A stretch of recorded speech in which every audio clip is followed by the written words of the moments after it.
Pow, ladies and gentlemen, welcome to another episode of Wrestling is Trash.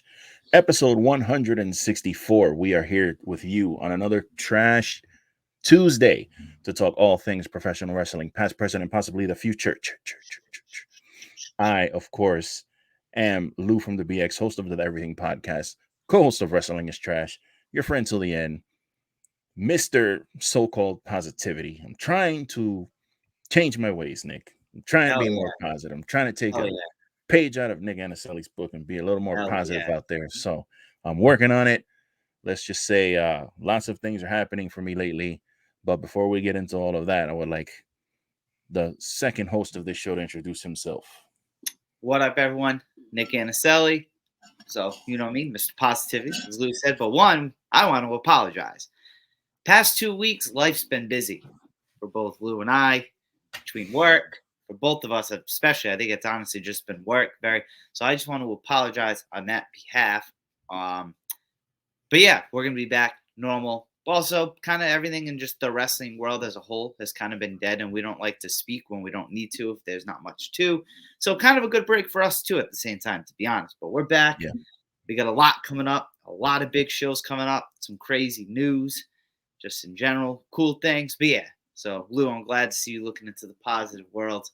Life's too short, my friend. Life's too short. Man. Yeah, man. Trying to be like my buddy Mind Runner, who has been hosting some Twitter spaces lately. And he's thinking about doing a couple. I still call it Twitter. Sorry, I'm not going to call it X. Yes, it's hard. Doing a couple Twitter spaces on mental health and positivity. And today's World Kindness Day. I didn't even know that shit. And he was hosting a space like an hour ago for that space, and there was like a bunch of people in there just being nice to each other. And I was like, what the fuck what is this? Is this Twitter? Like, what's happening in here? So I hopped in there for a little bit, trying to, grow up a little bit and stop fighting with these internet trolls, even though I hope that one day this podcast can help eradicate and destroy the toxicity of the internet wrestling community. I hope that in some way this show is helping to do that.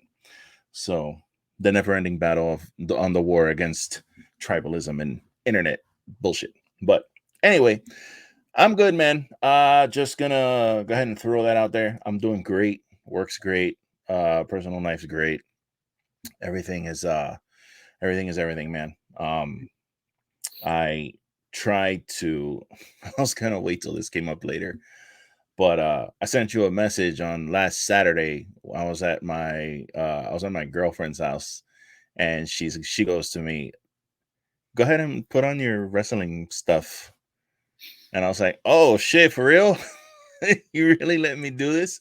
So I put Collision on, and I just want to like share with you a little thing I found funny. So she was willing to give it a chance. Like, she was like, "Go ahead and put it on. I know you like it. What is this?" Like, she was asking me questions like, "What is this? How does this work? They're not hitting each other." I had to like explain the whole like Yeah. how the shit works or whatever. So of course, because she decided to tell me to fucking put it on, the show had already started. So of course, who's on TV when I put the fucking TV on? Of course, it's the Acclaim. Of course, it's the Acclaimed and Daddy Ass with their pink belts and the scissoring and all this bullshit. And of course, they're cutting a 69-day promo, and it's all weird, and there's innuendo. And she's like trying to understand. She's like, she's like, is his name Daddy Ass? I'm trying to like explain all That's these things awesome. to her. And then, of course, who comes out of all the people that they could have had come out? Let's Dalton fucking Castle and the boys of all people come out at the same. So it was a little bit of a disaster, but she's super cool. She basically just made fun of me for liking this weird shit because she doesn't get it. And it's funny when you run into people like that who they just don't like, they can't wrap their heads around like wrestling. Like, they just can't wrap their heads around it. I guess it's not for everybody, man. You would think that you could just introduce somebody into it and kind of ease them in, and maybe I'll get her to that point, but it's just it's not for everybody, bro. What I tell everyone is, once you bring someone to a show, yeah, that changes everything. Oh, that's gonna happen. That changes everything. Because even like years ago, I went with like 3 of my boys who they used to watch it as a kid, like everyone else did, but then haven't watched in 15 years. We went to a WWE live event show, and they had an amazing time. Oh yeah. Like we're asking questions, and because you're there, you know what I mean. Yeah. I think that's the easiest way to get someone into it. Of course, the one. Believe me, 100%. If I see AEW is heading down there, or even WWE show, if they're heading down to her area, I'm buying tickets. And I'll be like, hey, we're going to this shit. We're gonna go, and you're gonna see the real shit. Like you're gonna see in real time how it is. It's so much better. So much better. Yeah, I think so, dude. But let us not digress from the wonderful news of professional wrestling. Let's go ahead and get into some of these topics that we got here. So the first thing I have on the agenda for today is the CW have added WWE's NXT to their sports lineup. So NXT now has a 5-year deal, which starts, what does it start? Next year in March or something? October 24, I believe. Oh, really? This year or next year? Next October? Yeah, so I guess next October, like 11 months from now. Okay, so they've got a year left with USA, and then they move on to the CW, which is super weird that they're going to the CW. But they got a 5-year deal with the CW, and it'll showcase the upcoming talent and wrestlers from the WWE moving on to the main roster. And they're leaving the USA Network after a pretty short spiel there. But how do you feel about this? So from the business perspective, from the things I read, right, that we see online, sounds like it's an insane move. They're getting a big pay jump to go over there. The ones like who I trust, even though we don't talk about it, like the Sean Ross Sapps and the Raj Giris, all those dudes, whatever, they said they're definitely going to take our viewership hit, but I don't think they really care about that. You know what I mean? Like money, I hate saying it, money makes the world go. But here's my thing, like, especially living on the West Coast now, I don't know how. Not that I really watch NXT regularly. I'd say at least like one or two shows a month you can maybe get out of me. Even though as of late it's been pretty interesting. I'm not gonna lie, some of the things, but I don't know. I guess it really doesn't bother me because I'm not the biggest fan. It's just I don't know. Like, say I decide I want to watch it. Like, do they have an app or something? You know, like I don't know much about the CW. I know isn't like not. I don't know. Don't they have like the when I think of the CW, I think of like Supernatural. Yeah, and shit like that's on there, right? The Flash. Yeah, so I don't know. That type of shit. Yes, I really don't know, and I guess this kind of ties the two things. But isn't that where NWA was supposed to go? Yeah, so the rumor was. Yeah, so my thing is, this is good for the talent because I think they're getting like a 30% pay increase or something of that nature. Like the wrestlers? Yeah, the talents. Shit. I wanted to add that in there, but I couldn't find it, and I know I saw it somewhere.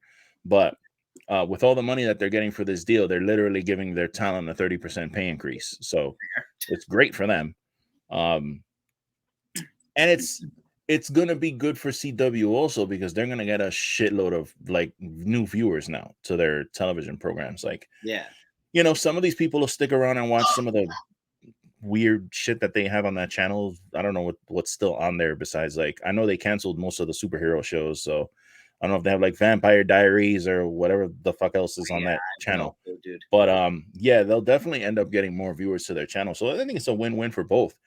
Who it's not a win for is the NWA, because the NWA was rumored, and I freaking, you know, I got all these pictures on here, and I didn't even put any of these up there. So there's that one, guys, in case you're wondering who's watching. What it's not good news for, though, is the NWA, because of this situation here that they had on one of their pay-per-views. So if you're not aware, there was a big rumor that the NWA was going to get the CW deal. They were going to get a television deal that would have been, I don't even want to say huge. That would have been like game-changing for that promotion to be on TV. And they would have gotten a prime slot, I would imagine. And everything seemed to be in place for them to make that deal.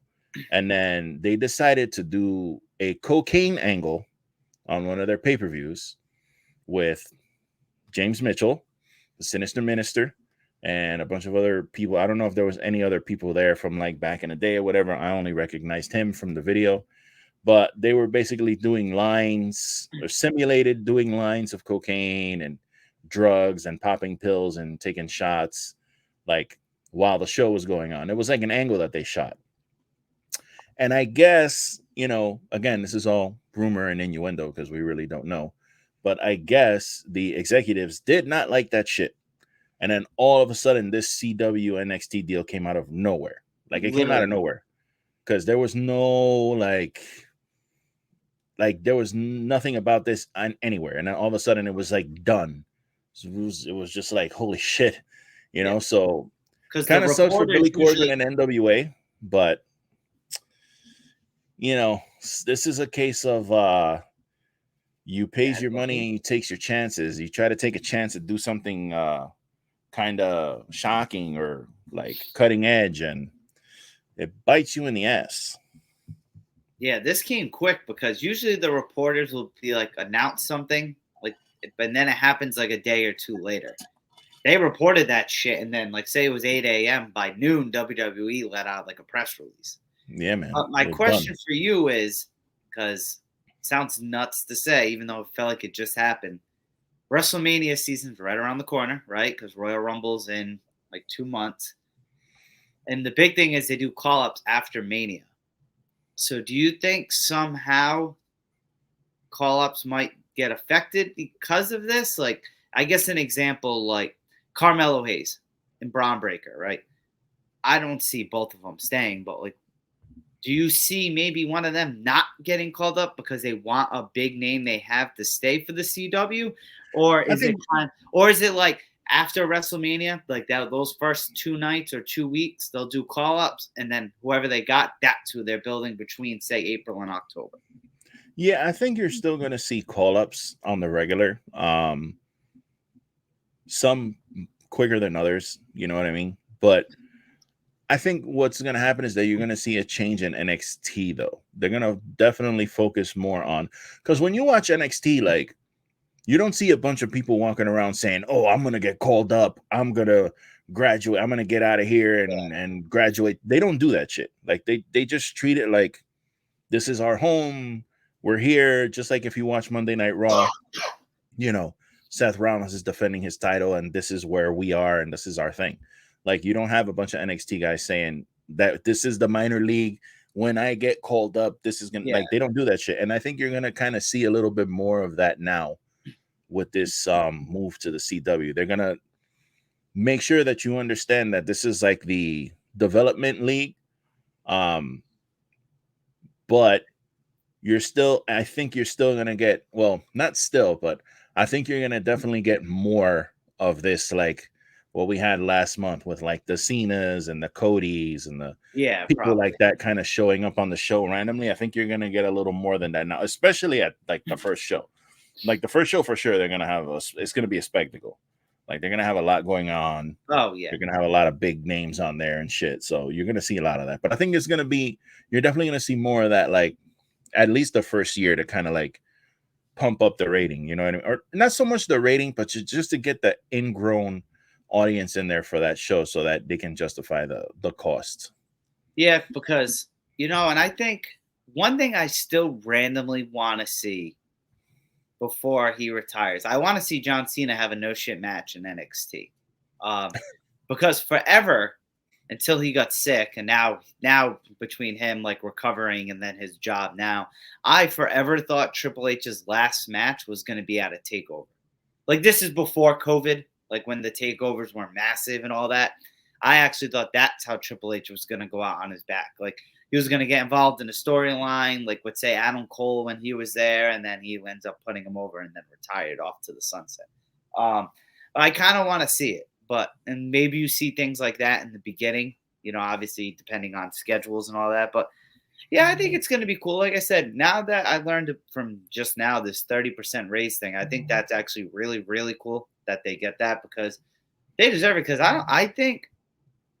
I'm assuming there's a tier level. Like when you're just at the Performance Center before you're on TV, you're probably like not making a crazy amount of money, to be honest. Like if I had to guess. Yeah. I don't know the salaries, but definitely I know it's definitely way, way under what you would be Like making on the main roster. I'm assuming they give them enough to. I would assume they give them enough to be like, all right, this is what cost of living's like in Orlando, like enough to get a place and have some money, like nothing crazy. You know what I mean? Like they're not going out and buying new cars and all that shit, right? And stuff like Yeah, that. definitely. I think I'm more than you and I would. I mean, I don't assume to know what you're like making or whatever, but definitely like more than their average regular person salary. You're talking about a couple $100,000. I would think at least, you know what I mean? 100,000, 150,000, por ahí. But again, I don't actually. Why can't I just fucking look that up? Yeah, you Look up probably can. what But I NXT bet you people too, make. depending on the person, right? Like Lola Vice, we'll use her as an example. She kind of came into the PC, bless her heart, but she came in with nothing background wise, like a lot of the people. Like I bet you a Lola Vice is probably making more than a Tiffany Stratton, right? You would assume, even though I don't know Tiffany about Stratton, that because Tiffany's pretty big. She's gonna be a big star. Like Tiffany yeah, but I Stratton guess is. I was saying because Lola has like name value already when she came. Yeah. Yeah, Tiffany, I think, like we've said, I think we've said it on here before. Tiffany's like Wow, that's bro. when you look at it and think like that's the future of the company. Look at this shit. What is the average? This is from when? 2019. Sports Business Journal reported earlier this year that NXT talents typically earn between $50,000 and $150,000 annually, with an average salary of about $80,000. Yeah, I would figure something around that. I really feel like that's really low. I feel like your 150s, like back then, like 2019, I bet you that's what Adam Cole was making. 150. Nah, man, that's really fucking low. I mean, if you're coming from the indies, that's probably a lot of money. Like, the indies, you're probably not making, you're definitely not making hundreds of $1,000s on some of the indies. But I feel like that's fucking really low, man. Can you imagine being in NXT and you're making $50,000 a year? Yeah, because I remember the reports where a lot of people didn't like or had to get used to is when NXT used to go on the road, WWE paid for everything, their flights, hotel. But when you get to the main roster, like that's when you start paying like for your shit. Yeah. Well, granted, But I on mean, the at main that roster, point, you're making fucking a couple $100,000 a year. yeah, and you probably have all those memberships and which I still think that's bullshit. Because like if you're fucking bro, these people are constantly posting that they made the most money every year. They make the most money they've ever made. Like it's never gone down. Yeah, They make billions and billions and billions. You telling me you can't pay for your fucking talents travel? You can't pay for your talents medical? Like the fuck? Like that shit makes no sense. Yeah, at least like the medical for sure. I know they cover that, like if they get hurt, but I don't think they cover like, oh, I have a cold, I need to go to the Yeah, they doctor. gotta go to like urgent cares and shit. And at least as far as I know, because they're independent I think so. contractors, Like I know basically. when they get hurt, like when they tear their ACLs and all that Yeah, shit, of course. Yeah, they have doctors and they have like surgery you're and all saying, that. like, oh, I have a cold right now, I need to go to the doctor. Like I think they're not covered like that. Yeah, you better take some fucking Mucinex and get your ass out there. I don't give a fuck But about it's your like, man, sore like I throat. don't know, like yeah, like that doesn't sit right with me. Like, hey, I'm flying to Monday Night Raw and I have to get a hotel room and I gotta fly there. Like I don't know, that doesn't sit right. That shit's weird. Like I don't Even know. if you And a covered, lot of guys even if drive. A lot of even people if they drive to save covered, money and shit. even if they covered one of them, like, hey man, we'll take care of your flights or we'll take care of your like your hotel or something. Yeah, like one or the other. Like we'll get your room or whatever, but you got like even I don't know, bro. The way these people have to. The thing is that they drive everywhere. So a lot of times these people are not taking planes unless I would imagine you're like AJ Styles or somebody like really high up there who's probably making like maybe $1 million or $1 million plus. Then you're probably flying a lot of places, but a lot of people just drive, bro. Or like the higher up, like Cody and them, because that was one thing me and my girl talked about. I guess last year before we move on, like Cody and like Seth, Becky, like they're on the TV regularly, but they have a bus, right? Yeah. And I know they go home. They don't live, but does this bus driver like never get a vacation? Because what I imagine, this is what I said I came up with. Perfect example, right? Becky and Seth are at Raw tonight. They're on TV, and now they're not needed, say, till Saturday for the live event. right? They fly home because I know Seth said they have a house in like LA and then where he's from in Iowa. So they go to whatever house they go to. Does that dude just drive to where they're going to be Friday to like pick them up when they fly in and they Yeah, I bust? would imagine. I would Like imagine they have a couple different drivers. They'd have to, right? they Because that can't. one dude would get slayed. Yeah, they can't just have a dude because that's first of all that's dangerous as fuck. This guy's gonna fall asleep on the road. They've definitely got to have a few people who drive these things because there ain't no way, bro. Like a West Coast driver, an East Coast driver kind of thing. Yeah, or you know somebody who's they split the week or something like that. There has to be some way. But yeah, dude, that I feel like that's so low. 50,000. I can't imagine that. You're on TV and you're taking bumps and getting slammed into shit and beating your body up all goddamn day for 50 grand. That's I don't know about that, bro. Yeah, I don't know. That's Yeah, crazy. like I agree with you. It definitely, it sits different. But I guess we'll move on. But yeah, I don't know. Good for NXT, and I hope. Bad for NWA because I will say this: NWA had a real good chance of kind of coming into their own with that because that would have been again, I can't understate how big that would have been for NWA. Like for NXT, it's like okay, you're moving to another channel. Like Yeah. You know what I'm saying? It's fine. It's good for them. The money, the financial increase, and all that's good. But like NWA's been on YouTube all this time. They've struggled to kind of like, when they have a big talent who's like really good, they end up going somewhere else. You know what I mean? Like Ricky So Starks, Thunder Rosa, Nick yeah, Aldis, all these names that came up in NWA. They kind of went to Impact and then they went to NWA and now they're like elsewhere. You know what I mean? So I'm shocked. I wouldn't be shocked if they end up fucking folding soon because from what it's being reported is that there's a lot of the talent is really fucking unhappy with Billy Corgan because they lost this deal because a lot of them thought it was in the bag. Like they were like, oh shit, it's happening. And then all of a sudden they got the news like we all did. So it sucks because, again, we keep saying on this show, like there's too much wrestling, but I would have liked to have seen what NWA could have done with like a TV deal. Yeah, right. It's a shot at something just to see what the fucking they do. NWA, man. They have a rich 50+ year history. Oh, massive history. You know what I mean? Like it's the fucking NWA world title that's a big deal. That's like one of the most prestigious titles there is. So, I don't know, man. I don't know what they do now, but that sucks. It really does. But next we got Vince McMahon sold or is planning on selling 30% of his TKO stock. So Lou, I don't think I'm going to go on a little rant here because I don't think it is. But before I ask you a question, I don't know, it's just the way I guess I'm going to speak here for a second. Sorry. So all these talks before Vince ever sold, everyone thought, oh, Triple H is going to take, like family was going to take over. And then he brings in Nick Khan. And everyone was very mad about Nick Khan because everyone thought Nick Khan was the reason for a lot of the releases and all the other shit when Triple H himself was like, no, that dude was getting so much shit when it really wasn't him, which was, I'm assuming Vince then, and whoever the head of talent relations were and all that stuff.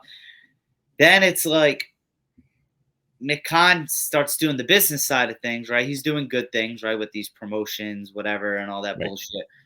And then instead of giving it to even him or his own family, Vince is like, fuck that. I'm not selling to my family or giving it to my family. And he goes where he thinks, not only am I going to have power again, even more power technically, and all this, and I'm going to make a bank off this. Well, he obviously made a lot of money. We know that. But now Ari Emanuel, the head of TKO, is like, and people are like, nah, like we don't want Vince. Like Vince is trouble, which we all know Vince and his legal history. So isn't it just kind of funny? Like in the end, where Vince thought he was going to sell and like have all this power, came to butt him in the ass. And like, I don't know about you. I think he's slowly inching away. Like he is slowly, like from TKO, I'm speaking here, not just WWE, but like not that I need it, but you know what I mean? Like if someone asks me who runs WWE right now, I really think it's Nick Khan and just Triple H. Like I really don't think Vince is really like a thing anymore. I think his name's always going to be synonymous with WWE somehow, some way, reports. But like, I truly think right now it's kind of like a Nick Triple H thing, but dude, just sell your stocks. Like it shows like when 2022 when he like retired. Yeah. And it's like, yo, everything was going good. Your business, even though you were still making money, like your business was going up, ticket sales going up, all that shit was going up. Then it's like you make how much didn't he make like 2 billion selling it? Like himself, 2 or 3 billion. Now you're selling all this stock, which is probably a shit ton more. And like it seems like he's not catching the hint, or maybe he's finally catching it. Like, dude, no one wants you anywhere you go. Just retire and be old with your money. Like, do you kind of get that vibe? Like, I don't know what I guess I don't know what I'm trying to get at here, to be honest. But Well, I kind of feel like he got played. Yeah. Like, I feel like he got played. Like, he thought he was gonna have all this power. Like, you know, he thought he was gonna have this big chair, this executive chair over UFC and WWE, and still be like in control of creative and still doing all these things. And the reality set in with these people when the shares went down, because I was actually thinking about buying some stock because they fucking shot down to like $72. Mm-hmm. So I was like, shit, I wonder if I should buy a couple of these just because I know it'll go back up eventually. It's fucking WWE, bro. That shit always goes up. But I feel like he got played, and he was thinking he was gonna have all his power, and now it's just kind of like they seem to be squeezing him out. And I know that a lot of people kind of overreacted to this news because it was shocking when you see the headline, like, oh my God, he's selling his stock. Holy shit, he's selling 30% of his stock. But at the end of the day, I think that was like a tax thing. And I don't really understand how the shit works. But I think it has something to do with taxes. Like if he didn't shed like a certain percentage of his stock, he would get a tax hit. So he kind of had to sell some of it or whatever. So I think it was kind of that. But once the news got out, people were just kind of like, you know, they ran with the headline because it's like, holy shit, he's selling a stock. You know what I mean? But I don't feel bad for that old man. No. You know, it is what it is. They seem to, you know, from the reports and some of the stuff, and it's not even reports, it's some of the stuff that the other, I don't know, I forget the name of the person who they interviewed. It wasn't Dana, it was another one of these executives who said that he felt like Vince McMahon, the Vince McMahon allegations hurt their bottom line when their stock went down. So they kind of like threw him under the bus at the same time with the stock went down. They blamed Vince. They were like, oh, it's because of him, which it was kind of weird that they did that because that shit, these allegations have been out for a while. There was nothing new happening. And then all of a sudden he brought it back up like, oh yeah, it's because of Vince and his allegations that hurt our bottom line. And I was like, okay, that's a little weird that you're bringing that shit up now. But again, that's why it kind of leads me to the point where they kind of feel like they're trying to squeeze them out. Yeah, and I think it's weird because everyone knows Vince McMahon. The guy you see on TV is Vince McMahon. And I get it. Like you said too, like with the job description and position he got, like he was in charge of everything essentially besides. But at the end of the day, Vince McMahon in this has a boss. And Vince McMahon just seems like a dude who shouldn't, but won't work for anyone. And it's just, I don't know. That's what's weird about all of this. Is like, I don't know what's so hard with this guy. He's 72 years old, bro. Just fucking with billions. Bro, you got billions. You could literally do anything. Anything in the world you can do. You could start your own little, if you want to stay busy, you could start your own little fucking side business, make some energy drinks. I don't know. That seems to be the thing now. Everybody's making fucking energy drinks. Oh, Logan Paul makes You could do the Vince energy, the jackhammer, whatever you want to call that shit. You could like open up your own little side thing with wrestling promotion or anything. Get the fuck away from WWE. Yeah. Like, just go. Even if you retire and it's like, okay, Raw's in Connecticut, Massachusetts, Rhode Island, near where you live, and you want to go. Or you want to go to SummerSlam or WrestleMania. Like, wouldn't that be some shit if he just became like a fan and he just started buying front row tickets to every fucking show and he becomes like the new green shirt guy? Yeah, new green shirt. He becomes like the new green shirt guy. But can you imagine if Vince actually did that? Like, what are the odds? Like, imagine if he just decides to buy tickets in the front row and show up to shows. Do you really think he's not gonna fucking climb over the barricade and do something? Oh, like, God, he's going to, because he's like, I'm Vince. It's what the fuck? What are you gonna do? Yeah, like nothing. And it's like, I don't know. It's like I'm tired for the guy. Like, dude, like I said, I don't get it. I get it. I understand the concept of like when you're an older person and you're elderly and you're retired, if once you stop working, that can be hazardous to your, shit. You change your routine. Now you're just kind of sitting all day at that age. It's not good. Shit shuts down on you. So I understand keeping busy. I'm not saying go and do nothing or whatever. You could take your billions, literally your billions, and you could find something that you want to do that's kind of related to wrestling. If you wanted to open up some type of, I don't know, bro, open up a fucking school or something, open up a wrestling school or, I don't know. And you could just oversee that shit, be there all day in your office and still make your call. I don't know, something. But just, dude, it's over with WWE. Just get the fuck away from there. It's done. It's finished. Yeah, dude. No one. And the fact that you didn't hand the shit down to your own family when your father fucking handed it down to you is some scumbag shit. That's why I don't feel bad for him. Yeah. Like, really, your fucking dad handed you the business, and you refuse to hand it over to your kids. I wonder if Stephanie's ever gonna come back in some sort of position. I'm sure she will at some point. I don't think she will until he's definitely gone. Like I'm saying, like we're saying, gone. Yeah. But at the same time, she's probably thinking, like, my husband's away. I imagine Triple H is probably on the road. Probably Mondays and Fridays, just for the big shows. Yeah, probably in some other shit. So it's like Triple H is probably making a good amount of money. Stephanie's probably made a lot. Actually, she's made more than she made him. A shitload of money on that deal. She made way more than him ever. Like she doesn't even need to work again the rest of her life. Right. Which I'm glad. Like I hated when she stepped down last year because of the whole Vince thing. Like I hated it because it's like, like Stephanie's the CEO of WWE. Like I thought that was dope. Yeah. Like you know what I mean? And then it's like, and then he comes back and ruins it all. But yeah, like I said, don't feel bad for the guy. Just sell your shit and just move on. You know what I mean? Like, let your family run with it. Let your son-in-law run with it and just go. Because he shut Shane out of that picture a long time ago. Too. Yeah. And luckily, Shane did his own thing with the stuff that he was doing in Japan, his own business. So I don't mind Shane taking over as long as he's like not in the ring. Yeah. Have you seen what his son's been saying? Yeah, his son's been doing a lot of trolling, bro. Which, a lot of people are taking it sideways, but it's like, dude, if I was McMahon, I'd probably be doing the same thing. Yeah, he's going to be, he's a kid, he's cocky, he's a football player, his name has a lineage, he's got fucking a lot of money, he's a young, cocky guy, dude. It is what it is, dude. Yeah, because people were like, he's degrading AEW because he says he doesn't watch that junk. Like, even if he was a massive fan of AEW, do you think a McMahon's really going to get on a live microphone? Yeah, like what's he supposed to say? Yeah, I watch AEW every week. He's like, oh yeah, I love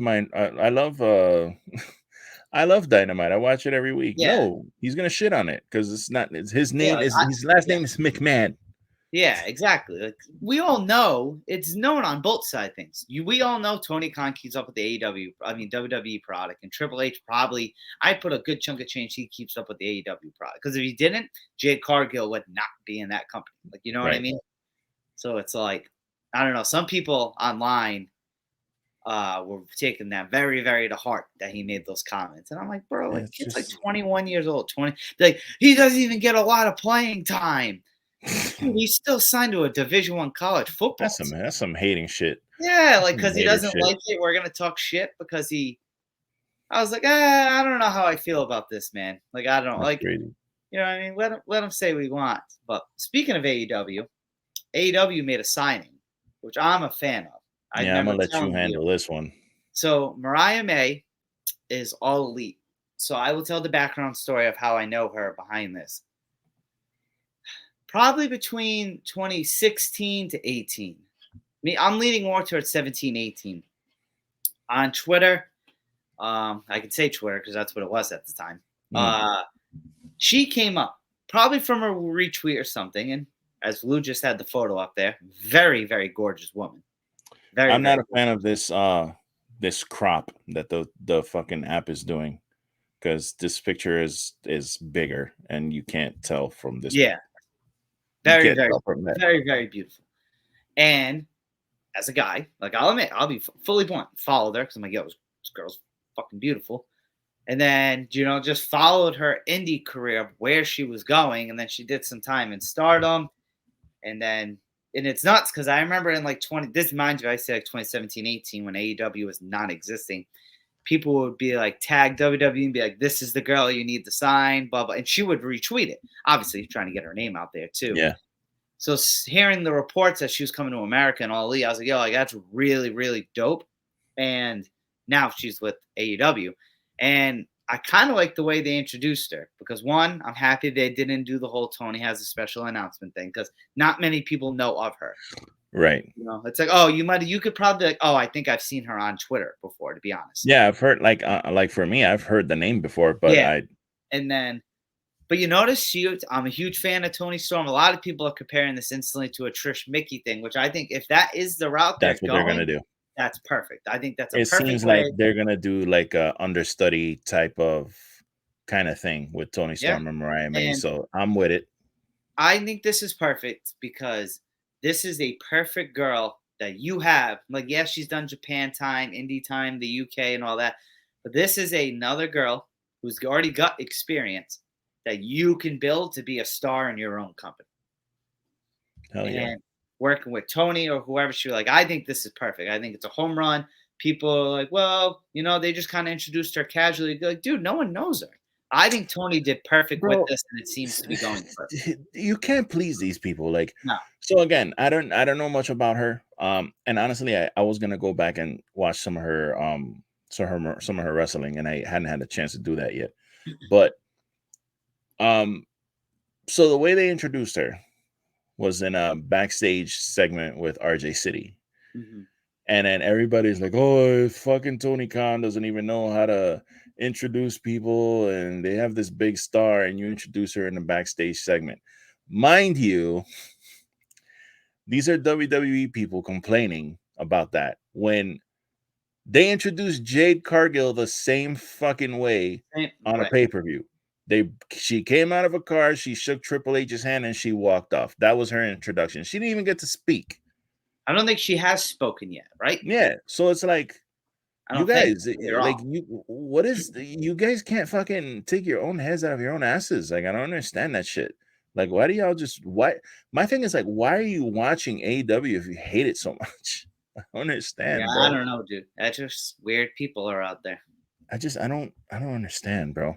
But I'm looking forward to seeing what she does. I'm looking forward to seeing her in the ring and her style and all that. Again, she ain't bad to look at. That's for damn sure. So, and it's always cool to get like an indie darling like that to bring him up and put him on a big stage. So, I know you were very excited. I know if they had signed Angel Metro or Heather Reckless, I would probably be just as excited. Those are like two of my current favorites that are on the indie. So, yeah, I know. There's like a lot of there's a lot of good signings coming out there.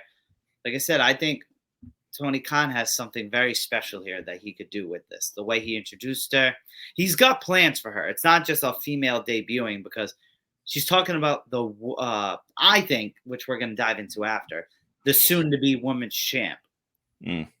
Like, I wouldn't be shocked. I guess I'm forward speaking here, but I wouldn't be shocked if somehow she's involved in that match. Yeah, I could see it. And I guess we'll see what happens this Wednesday or Friday, even with Collision. But this Collision's on Friday. But yeah, I don't know. I think this is cool. I think it's a big signing, right? Because female indie-wise, wrestling-wise, free agency, like, there's not really that many. There's Julia, I know, but I heard she's rumored to be going to WWE. I don't know much about that, but them two are the big ones who stood out to me. So I think it was a big get for Tony Khan. Hell yeah. Big get. Man. But as one comes, another goes. Addition by subtraction, my friend. Yes, I'll let you take this one. It seems like the Bunny and AEW have agreed to part ways. It was reported that a couple of days ago that she was taken off of the active roster page, and then literally a couple hours after that, the reports were coming out that they mutually agreed to part ways. Now, it seems like she was not happy sitting in the back, kind of doing nothing, because she hasn't really been on TV in a minute. A long time. Which is kind of unfortunate. And I don't know. And again, I know there's a lot of people who aren't like the biggest fan of the bunny. I know our friend Top Rope Squishy is not a big fan of hers.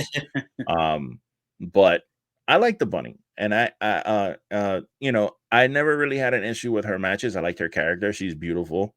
She had that incredible freaking hardcore match with Ty Mello and Ty Mello. who the fuck else was in that match? I can never remember. I thought it was But just that was it was what's the name? Shit, I can't remember. I forgot. I had her name and I lost it. It's Kip Sabian's Anna Jay. Was it Anna Jay or? I thought it was just the two of them. I might be confused, but definitely the two of them were in that match. I thought it was a 3-way match. Maybe.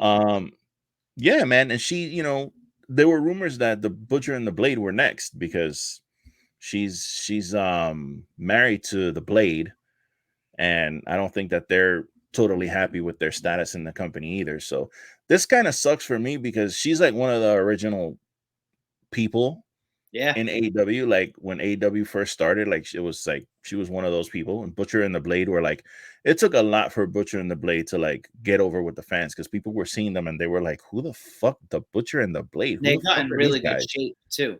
Yeah. And it took a minute for them to get over, and I feel like they did.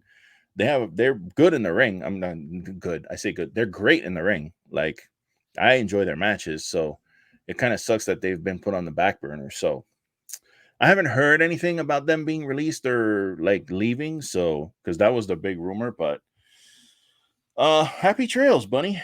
We wish you the best of luck. I think she's probably gonna end up in Impact. I was just gonna ask the question, what do you think's next? Yeah, I think she's gonna end up back in Impact because she was there.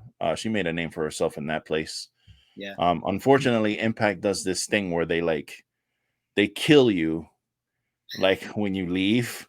So it's like it's getting kind of stupid now because like she literally got stabbed in the throat with like a Freddy Krueger knife. Like, and they literally killed her on the show. So how she's just gonna come back, I don't know, because they did the same thing with Eric Young. Eric Young got hacked to death by Diener. Like he hacked him to death and fucking murdered him on camera, and then he went to WWE, and then WWE fucking released him, and now he's back in Impact. So I guess anything is possible. So I'm assuming she's gonna end up there, but who knows, man? Bad.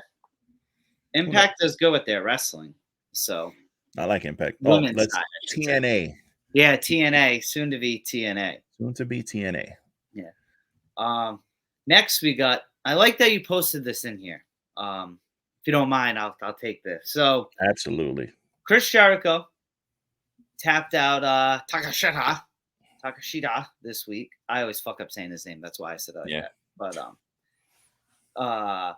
so Chris Jericho, someone tweeted the video, the result. Chris Jericho adds literally nothing good to the business.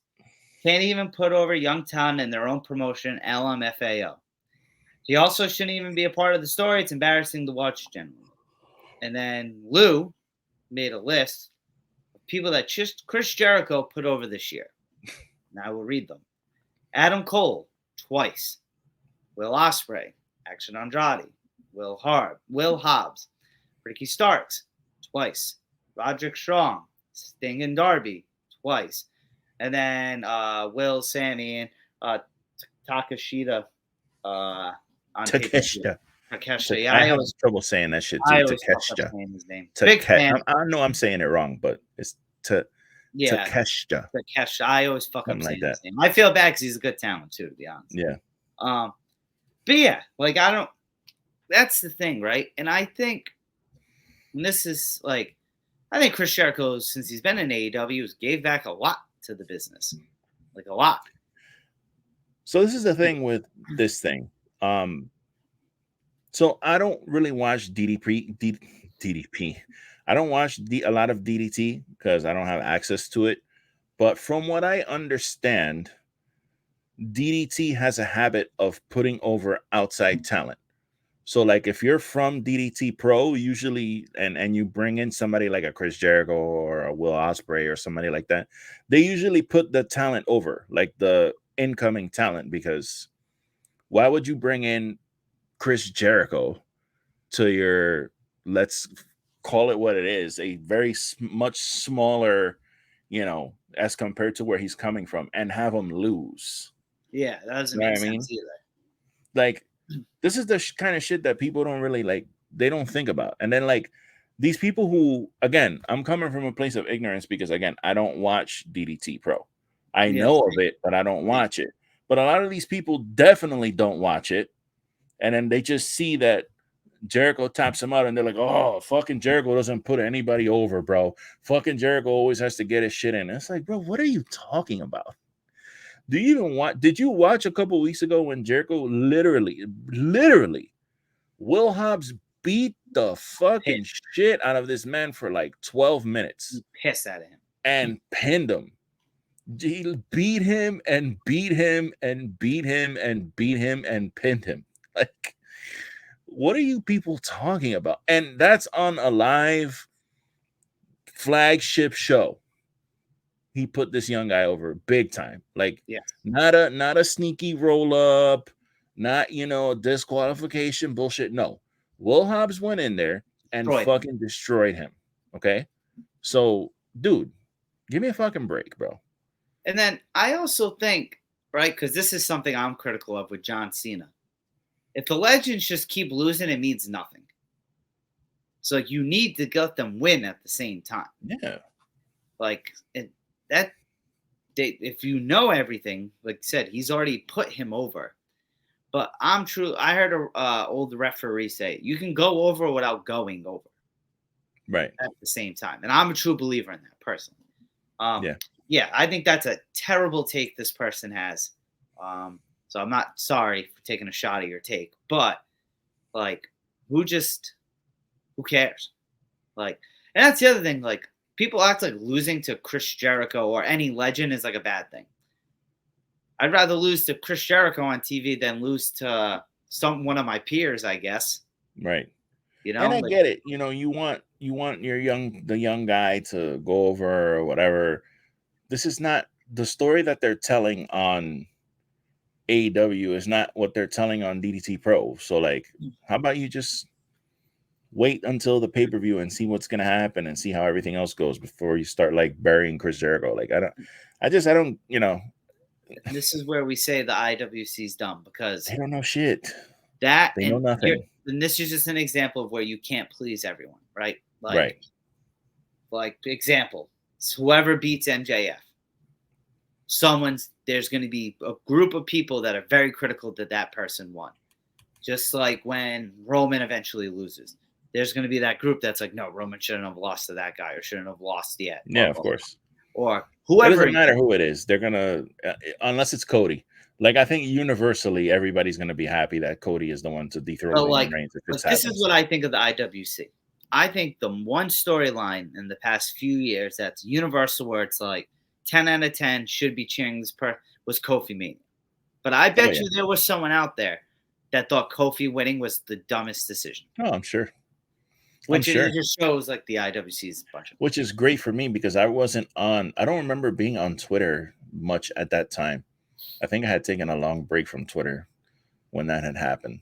I don't remember it, honestly, being bad until COVID. Like, even the beginning days of AEW, like, that's 6 months they were on TV before, not on TV, but in crowds before the pandemic. Like, I think the pandemic happened and everyone all of a sudden became like a professional wrestler, knows like everything about the business. Right. I don't know. We could go on a rant on the IWC forever. Damn, I have 2 tweets about Kofi in 2019, both in February. Okay, so it was before he got squashed. Yeah, this is way before.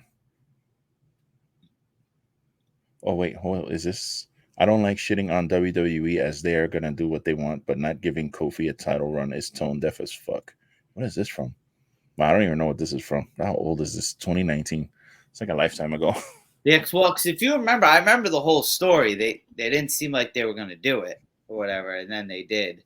Oh yeah, they were forced to. It was another Daniel Bryan situation. They had to do it. And bro, they tried everything to bury that shit. I remember that clearly. Didn't Vince have Kofi lose like some type of gauntlet or whatever the fuck it was?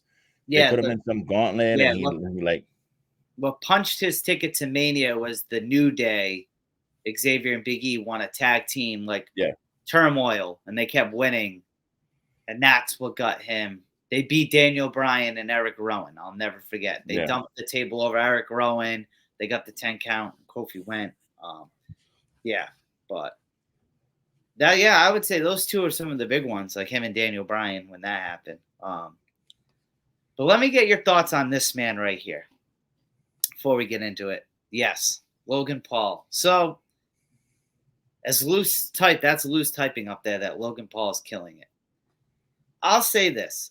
When he first came in, because I remember, like, his first match was with The Miz against the Mysterios when they were together. Yeah.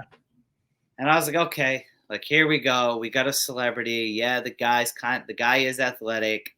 Like, I get it. In my head, I'm thinking they got this dude because Bad Bunny was probably busy. Like, that's what I honestly thought. And then it's like, okay. And then he has that match with The Miz. And it's like, okay. Like, that's a good one-on-one match. Then, in my opinion, a match I still like a lot, he has that title match with Roman. And everyone was really pissed, myself included, going into it. Even though you knew he wasn't going to win, just like, yo, why is this dude fighting Roman? I was one of those people. Yes, I was too. I think you could probably go back to I won't act like I was not hating. And then that match slapped. Phenomenal. Then he goes at it with Seth. Again, like, Logan Paul's great. I am at the point, I'm a fan of Logan Paul in WWE, mind you. Just in WWE. I like watching him in WWE. But what he's doing with this belt already, in like, 2 weeks? It's only been 2 weeks since Crown Jewel. Like, yeah.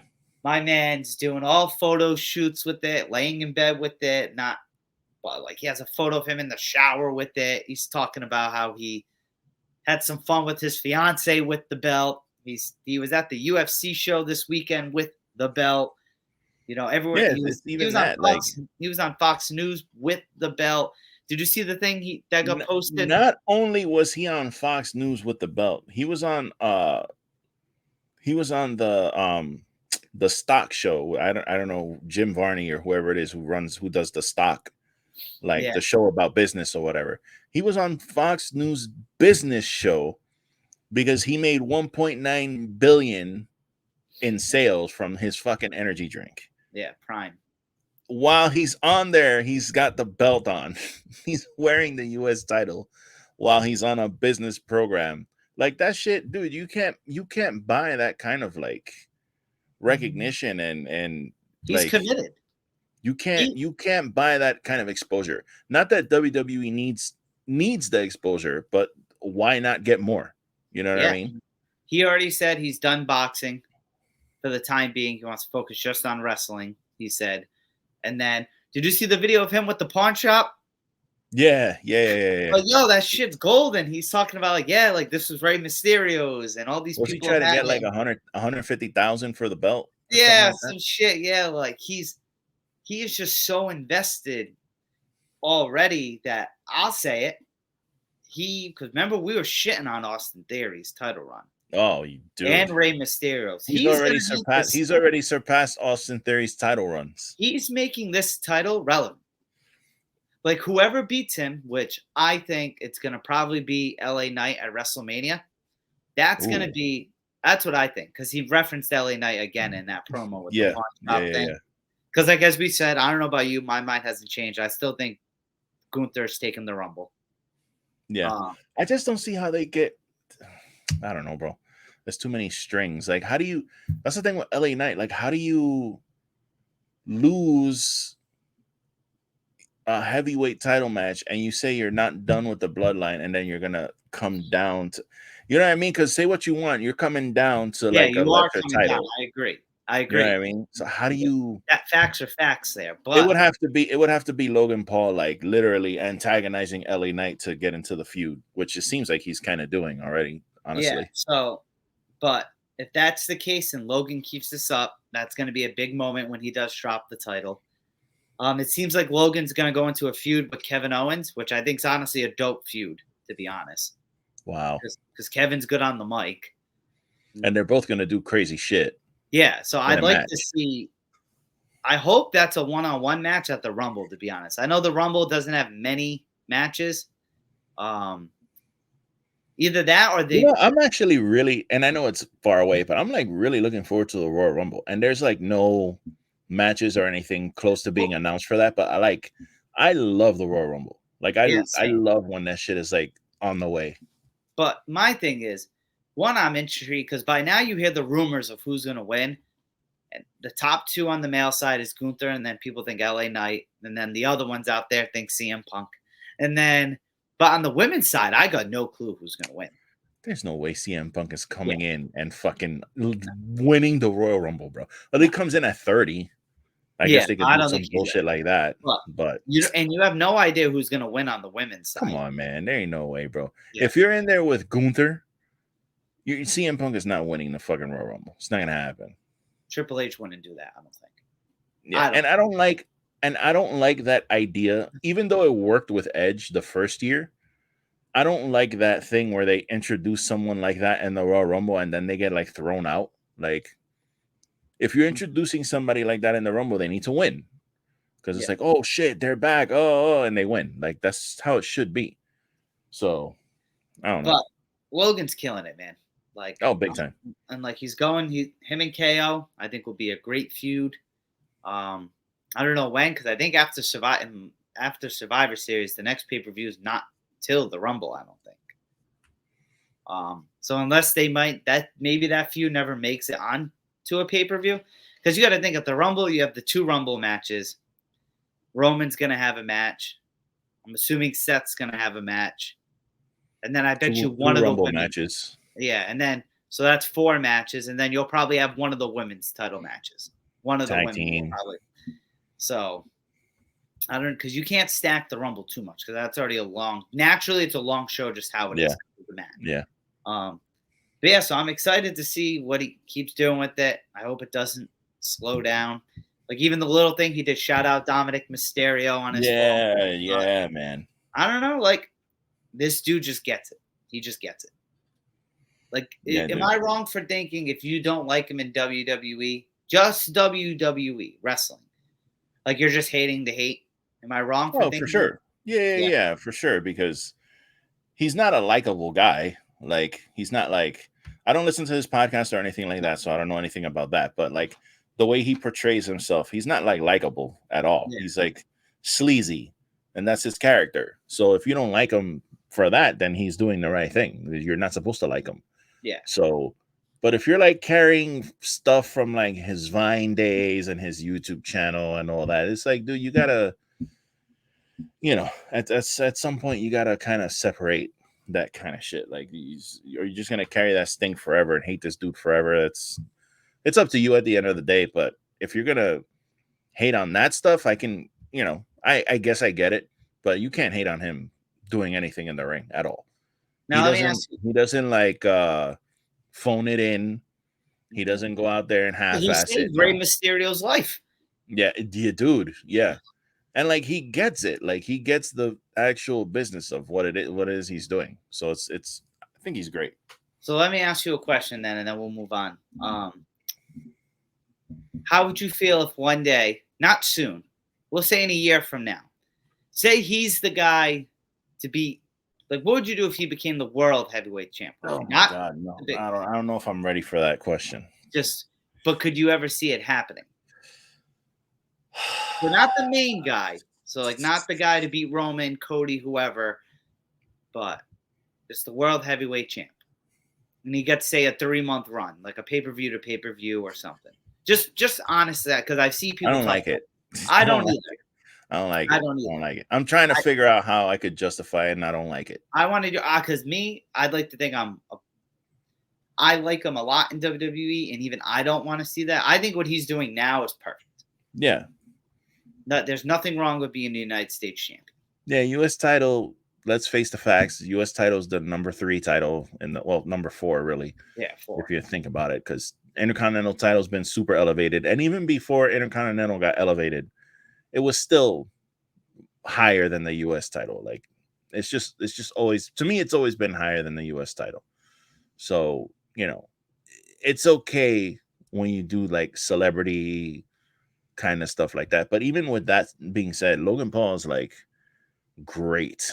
Like he's great in the ring. So I don't feel like it's like a David Arquette thing. You know what I mean? Where it's Yeah. like, oh, it's not like that at all. So he's actually bringing the title up and giving it a little more prestige with what he's doing. So again, Logan Paul's taking killing it everywhere. He's killing it. Yeah. So this guy's killing it. Guess we'll see. But Lou, I guess our the last thing we have, right? I think it's the last thing. Yes, sir. That we have here is we have a big show coming up this Saturday.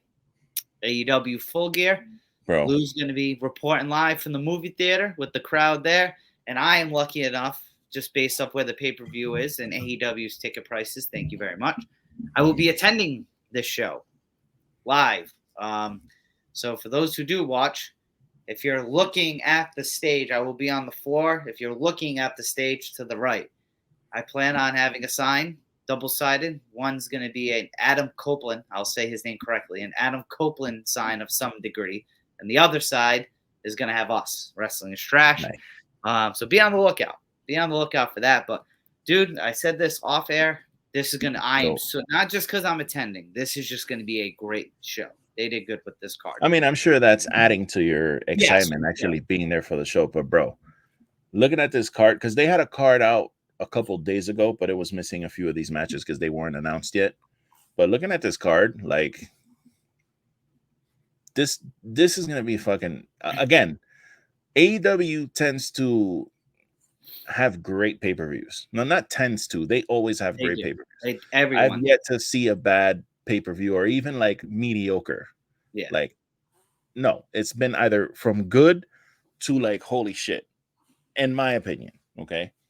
And when I look at this card and I look at these matches like MJF versus Jay White, Orange Cassidy, Moxley 2, Sheeta versus Tony Storm, Christian Cage, Luchasaurus, and Nick Wayne versus Sting, Darby Allin, and Edge, or Adam Copeland.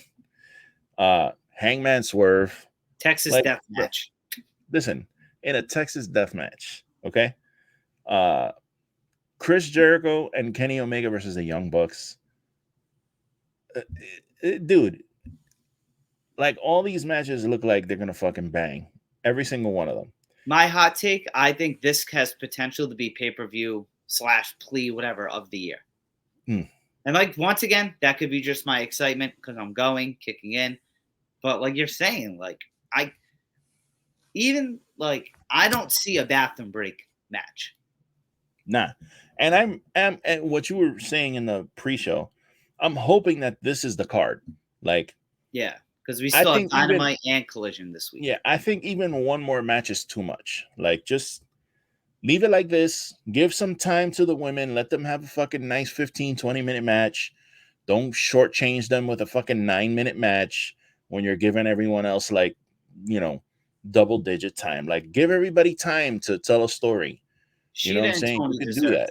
Sheeta and Tony deserve time. Hell yeah.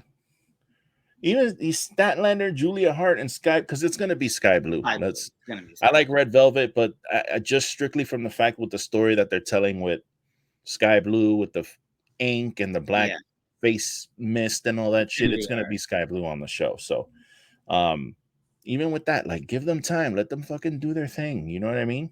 Yep. The only thing I will say about this show is that I'm not a big fan of this double MJF shit. Like, yeah, I'm over that. I hope. Why is he going on the pay-per-view on the pre-show to, like, unless they're planning on telling a story with that, because it's time for him to drop those belts. I'm very sorry to say. Number one. Number two, this whole thing with Jay White having the belt all this time is some bullshit. Like, I don't like that. I don't like the fact that this guy's coming out as the world champion without the belt. This has been like almost 2 months already. Yeah, that he's fucking had the belt. Like, that's ridiculous, bro. Well, like, you can't tell Tony Khan, hey, have security stop these motherfuckers and give me my belt. Or, hey, can you give me another fucking belt so that I can actually go out with my shit? Like, I'd be mad as fuck if I was champion. MJF or Daniel Garcia. So say in the world, we all knew MJF was winning. But if Daniel Garcia won, what was he going to hold up to celebrate? Yeah, what was he going to do? What was he supposed to do? Yeah, because I'll admit, I was critical of some of the things they did in this storyline buildup. There's only one match on there that, like, I think it's going to be a great match. I'm actually looking forward to it. I don't like what they did with the tag titles. Yeah, well, Like, listen, bro. If you can pull up the graphic for it, Yeah, the reason why, to me, and this is me just thinking logical, which sometimes as a wrestling fan you have to put to the side. The Young Bucks are technically the number one contenders. right. So LFI, like, that's kind of random. And then FTR, like, lost the titles. So, and then they just come back. And then House of Black kind of They get another shot. House Yeah. of Black just decides, hey, we're coming for the Yeah, belt. so, like, I get it, because the match the Young Bucks in is, I'd rather see the Young Bucks versus Kenny Omega and Chris Jericho versus, no offense, the Bucks versus Starks and Bill. But so, and I think that fatal four-way so tag is gonna be dope. if you were to replace like FTR and maybe, because I like LFI and I think it's time to get them back on TV. But if you replace, like, let's say, and I like House of Black too, so I hate to even say this, but if you were to replace FTR and House of Black and have Jericho and Kenny and the Young Bucks in there instead, yeah, you think that would have been a better match? Because I think that match is gonna fucking bang. That's gonna be a fucking great match, dude. Which one? Sorry. The tag team, the 4-way tag team match. Bro. Yeah. Oh yeah, that's with what I'm saying. Roosh in there with Malachi Black and fucking Brody King, bro. They're all gonna be beating the shit out of it, bro. It's gonna be fucking tremendous. Yeah, there's, like I said, there's no bathroom break. Yeah. Like, no, okay, this match is on. Let me go get a shirt quick. Or, bro, you know Tony's gonna add like 3 more matches to this, right? And that's the thing that sometimes, like, low key sometimes kills the shows. Like, they're still enjoyable, but it's like, because I'm assuming there's going to be one more on the 0 hour. There's not going to. I don't think it's just. They might not, though. They've been doing this thing lately with 0 hour, where they've turned the 0 hour into like the talk. They kind of like the WWE pre-shows. They've basically turned it into that. Yeah, where it's just interviews and interviews and interviews and then one match at the end. So, which again, I'm not the biggest fan of that. I prefer having like 3 matches on a 0 hour because I just like that. Because it's optional. You don't have to fucking watch 0 hour. It's on YouTube, so you can watch it whenever you want. But I prefer to have just matches, bro. Just give me matches, even if they're, stuff that can't make the show. That's fine. Because again, one of my favorite matches, which I constantly mention on this show, Riho versus Serena Deeb at Double or Nothing in 2021. Yeah, 21. Fucking one of my favorite matches ever, and it was on the 0 hour. So, yeah, I just don't know who else they would add like that. I know Tony. I mean, right now, thinking about what they're doing on their shows, you got Miro out there. Miro last week looked like he's about to be getting into some shit with Andrade, so they could kind of maybe set that up this week. You have Hobbs out there doing nothing. They can always have him do something with Keith Lee, or they can do that again. But it's like, I don't think this close to a show you need to be setting up matches. Like, no. What you should take these next 2 shows and set up the story for these matches you already have going. Yeah, because that's what he should do. If you can pull it up again, because you can kind of, because like I said, Tony said he'll never go 4 hours for a show, right? So say he's gonna go 3 hours and 45 minutes. Just look in here. Like, I hate to be that guy. The shortest match is probably going to be the women's triple threat: Julia Hart, Chris Statlander, and Sky Blue. Like, if we're being honest, that's probably going to get 10 minutes. But you got to think, like, the main event's probably going to get at least 25, 30. Right? Bro, MJF versus Jay White. Oh, my God, bro. Like, that's going to get at least 25. And I'm not saying entrances. Like, that's going to be a 25, 30-minute match. Cassidy and Moxley at minimum is probably going to be 15. Yeah, bro. Yeah, for sure. And minimum 15. Sheeta and Tony Storm should get 15, but I think they're going to get probably 10. I honestly feel like that match is going to be shorter than the triple threat for some reason. I hope not, but and then you got to think like just keep. You get what I'm saying? Like the Texas Death Match gonna get time. Omega Jericho and the Bucks is gonna get time. Maybe, but in that thing, the Fatal 4-Way, you can't cut a match like that short when there's so many people. And then you're, in my opinion, Edge's first pay-per-view match and one of Sting's last match, and arguably that trios match is one of the hottest things they have, right? If you want, you can take it down, but that's one of the hottest things they have right now. So it's like, even looking at those matches, where do you cut time to add another match? Yeah, this show, I mean, as it stands, it's pretty long already. Yeah. Like just looking at this, when you think about a premium live event, they usually go like, what did Crown Jewel had 6 matches? So Crown Jewel went long. You know what I mean? I didn't actually watch Crown Jewel, so that's probably a bad example. But we've seen plenty of shows. Crown Jewel was too long. They went like 3:30, but it's because they added a Grayson Waller Miss TV thing, and then they brought out like a Saudi Arabian like super popular actor for them. Like that was definitely more catering to the crowd, but that went like 15-20 minutes. Like some of that. But again, maybe that was a bad example. But we've seen plenty of PLEs where it's like 6 matches and it's 2.5 hours, almost maybe 3 hours done, and it's like perfect, like sweet spot. So you look at a card like this where you've basically got 8 matches, and it's already like, damn, that's already a long show. Like, I don't really think you need to be adding anything else. I'm gonna tweet Tony when we're done here. I want to make sure that he doesn't add another match, bro. Just leave this card as it is, dude. Well, the thing is, as it is, and let it go, bro. It's gonna go 3 hours and 45 minutes at least. 3:30, 3.5. And here's why I say that. Because yes, that's late on the East Coast, but like I said, this show the main card starts at 5 local time. So if they go 3.5 hours, this thing ends at 8:30 at night. Like, I'm not gonna be tired, you know what I mean? Because it's 11 at night, 11:30 at night. Because when I went to Double or Nothing in Vegas, still the same time zone, it was like that same thing. We went till almost 9 o'clock at night, which I was good because it's 9 at night, like, you know. So that's the only thing. Like let's say each match they get 20 minutes each. Let's say that's 2 hours and 40 minutes, not counting the 0 hour match, because I'm not going to count that. So I mean, you know what I'm saying? 2 hours and 40 minutes. If they each get 20 minutes, that's not bad. Now you got to take into account entrances and backstage segments and stuff like that, and little breaks. So it would probably hit the 3 hour mark, but that's fine. That's totally fine. 3 hours is good. And if you throw in the 0 hour match, you're probably talking about 3 hours or so. Yeah. I'm cool with that. Same. But I have a bad feeling that Tony Khan is going to, because he likes to add value to your dollar, but he doesn't realize sometimes that less is more, bro. It's true. Less is more. We don't need 13 matches every pay-per-view. Well, even though I enjoy them. Yeah.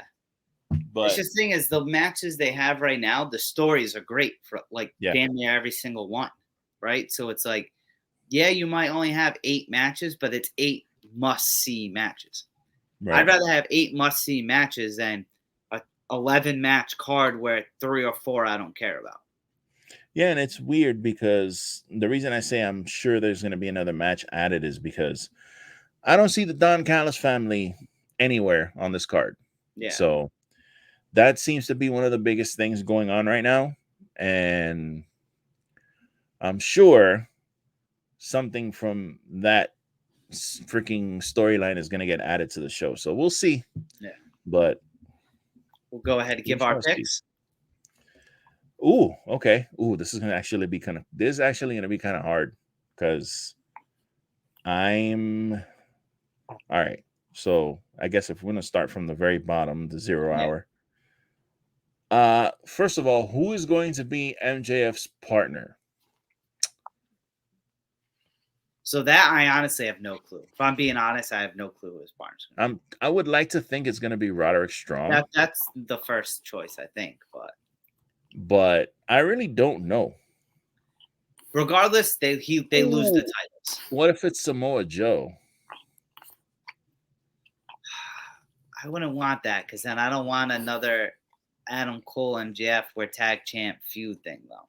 Well, no, I think it might be. So I'm gonna pick Samoa Joe. Now that I think about it, I'm gonna pick Samoa Joe's gonna be his partner, and Samoa Joe's gonna walk out on him and leave him, and that's how he's gonna lose. I like that. So I'm I still think gonna that's what's stick with gonna happen. Roderick, but I want to see what you have. But yeah, I think the Guns win.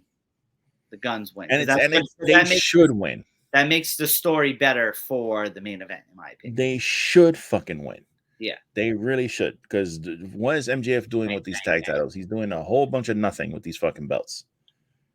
Yeah. So the Guns having belts, I'm very happy with, because I feel like they got shortchanged with their tag team run.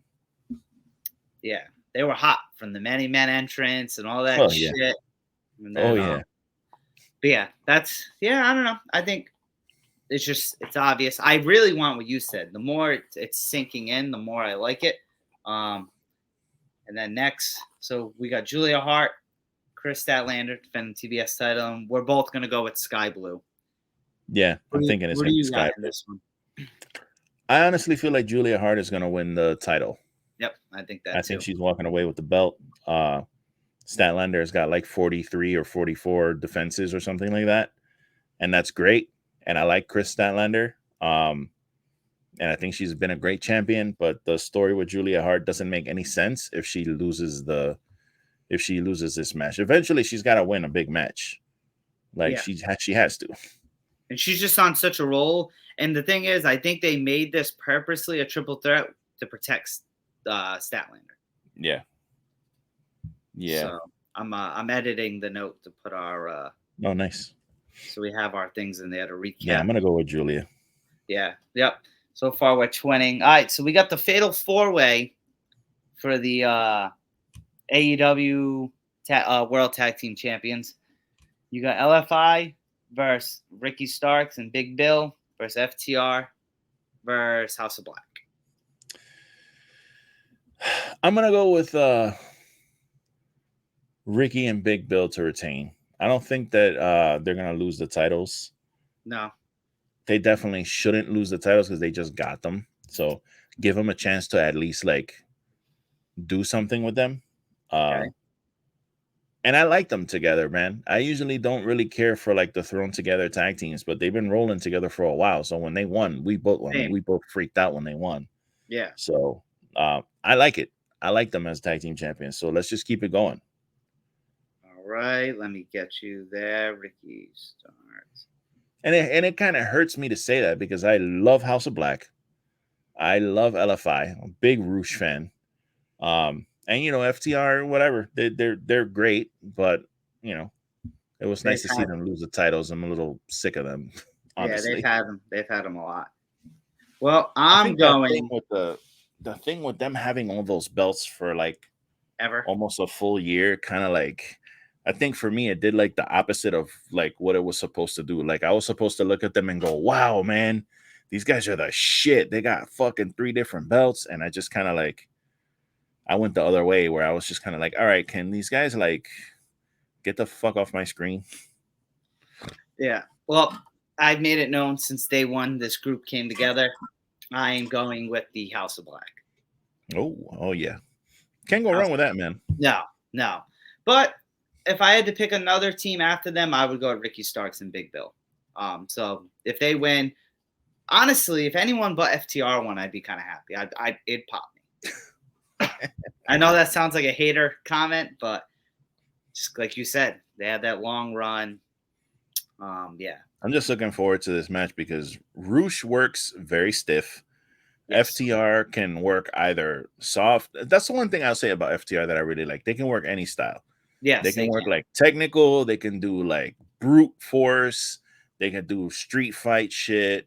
They can do like any type of match and make it like excellent. So I'll give them their props. This is not like, you know, I say I'm like, get them off my screen or whatever. It sounds disrespectful, but they're fucking really, really, really good wrestlers and they can do it all. They're one of the best tag teams in the world for a reason. So just the fact that Roosh is going to be out there with Brody King and they're just going to be beating the shit out of each other, bro. I'm looking forward to that. Yeah. Next, we got Kenny Omega and Chris Jericho going up against the hometown Young Bucks. We both said this already. Amped as fuck for this match, but I feel Kenny Omega and Chris Jericho are too big of a name to lose this.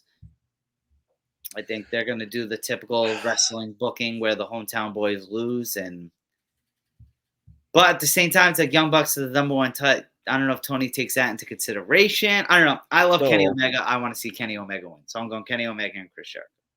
So, like I said earlier, Don Callis' family's not involved on this show so far. Yeah.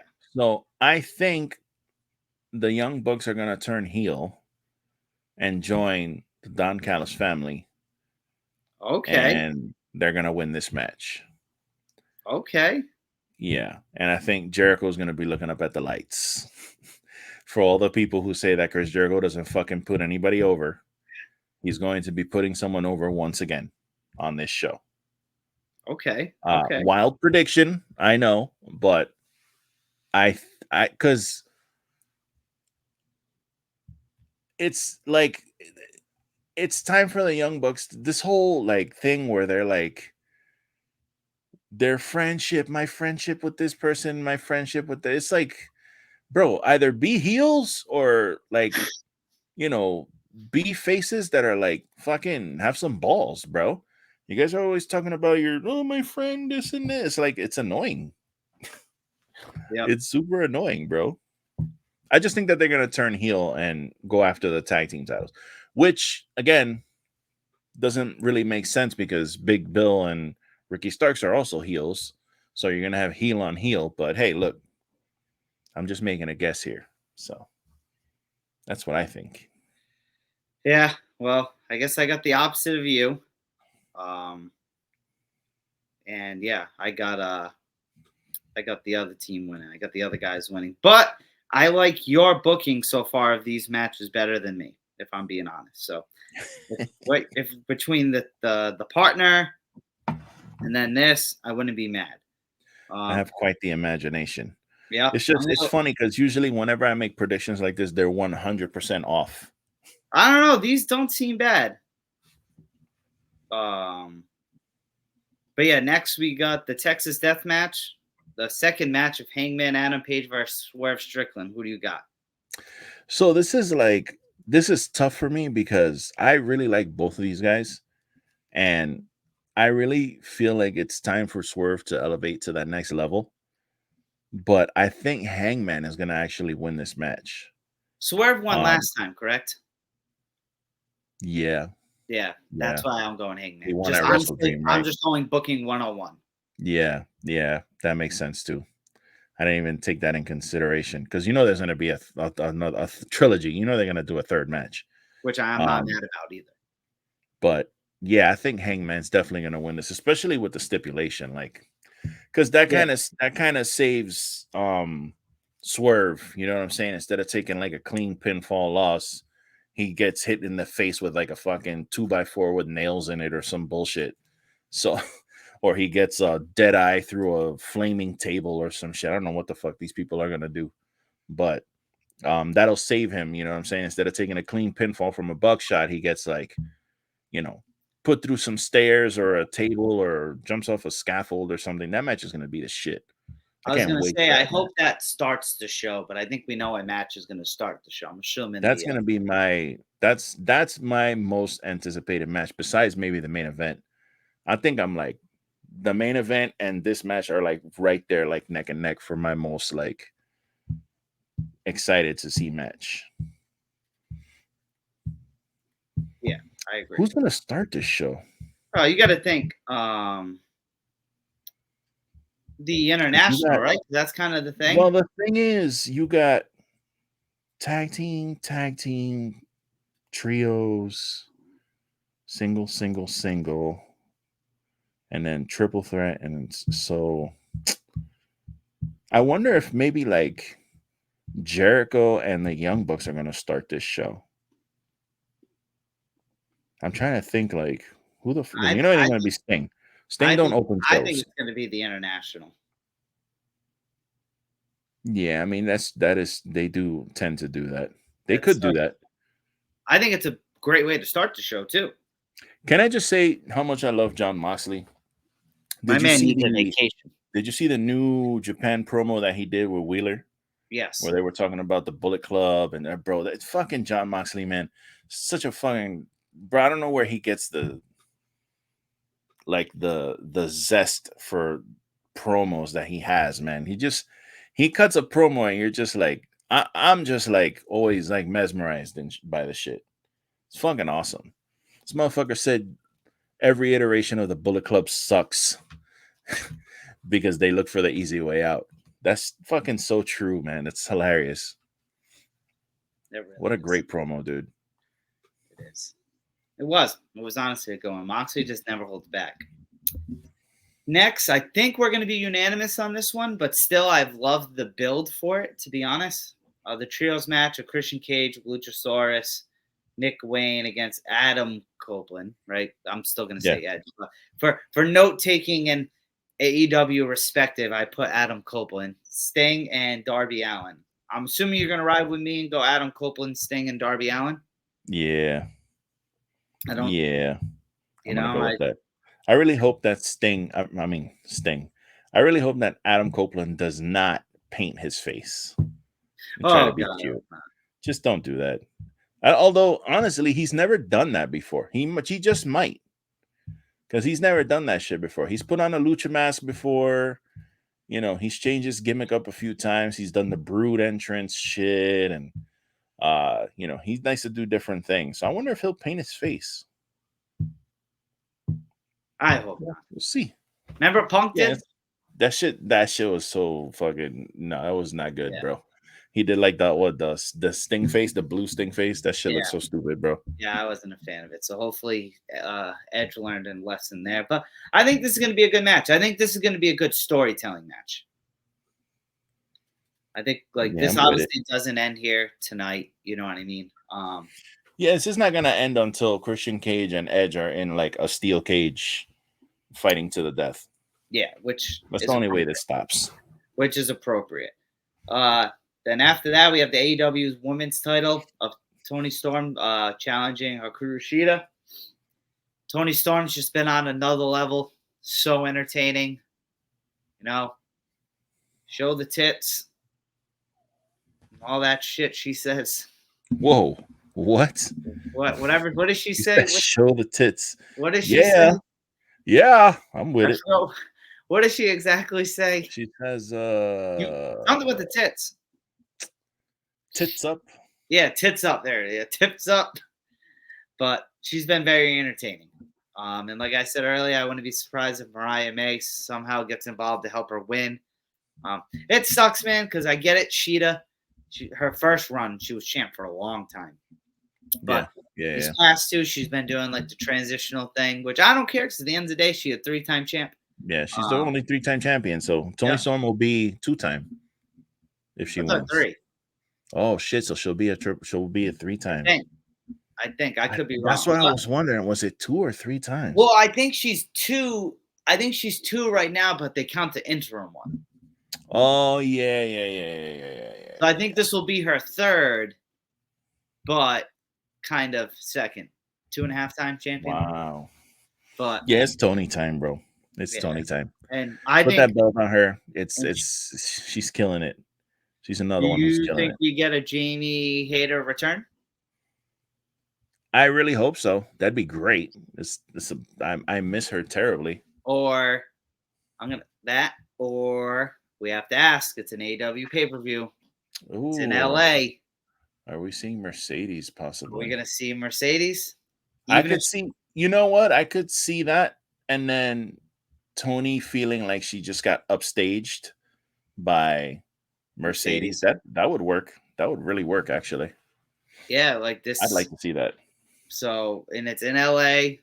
Mercedes, obviously, money, Hollywood, all of that. Like, even if she doesn't sign with the company, right? Say she's just coming in for a little bit, right? Like, what other place to debut her, in my opinion? Because remember last time they were in LA, it was in January. Yeah. Everyone thought she was going to include me. That was like 40% of the reason I went. That, and then they had the trios 7th match with the TLC or whatever it was. But that was the other reason why. But like that's obviously got to be talk. I haven't heard as much talk of it as of late, but maybe as we get closer to the show. But I'm gonna go with no. But I would if I hear her music, I would not be shocked either. That's very interesting. You're gonna have Mariah May interfere in the match possibly, and then have Mercedes come out. This roster's so stacked with women, man. That need better. They have so many fucking women. I'm so glad they have 2 women's matches on this show at least. But dude, they gotta figure something out with these women, Right? Or Mercedes comes to her. But see, here's the thing. I don't know where Mercedes at in the recovery. There was an interview. She did an interview or a TikTok or something saying, I will be in a wrestling promotion. Yeah. She was just saying yesterday or the day before, she put out a thing. Yeah, in 2020. She's excited to be back. And I don't know if, now I didn't watch that video, so I don't know if she talked about her health or anything like that. Yeah, same. I don't know. I just read the caption where she was just saying she can't wait to be back. So I don't know what's her status update as far as health goes, but you would think it's been a long time. Like, because she got hurt. What? That was in what, February? No, right? May? I don't know. I don't remember. I almost felt like it was last year. Well, no, it was definitely this year. Yeah. But yeah. So we both got there. I guess what we got the international title match. We know this one's gonna slap. Orange Cassidy versus Jon Moxley. Who you got here? Moxley's getting that belt back. Yeah, I think so as well. I believe so. Oh, it was in May. Yeah, against May, Willow. Yeah, I thought it was like May because I know she had a couple of matches. Damn, I feel like that feels like a long time ago, and it really wasn't that long ago. Yeah, because she debuted against what? Kairi Sane? Yeah. Who's now in WWE again. Whack.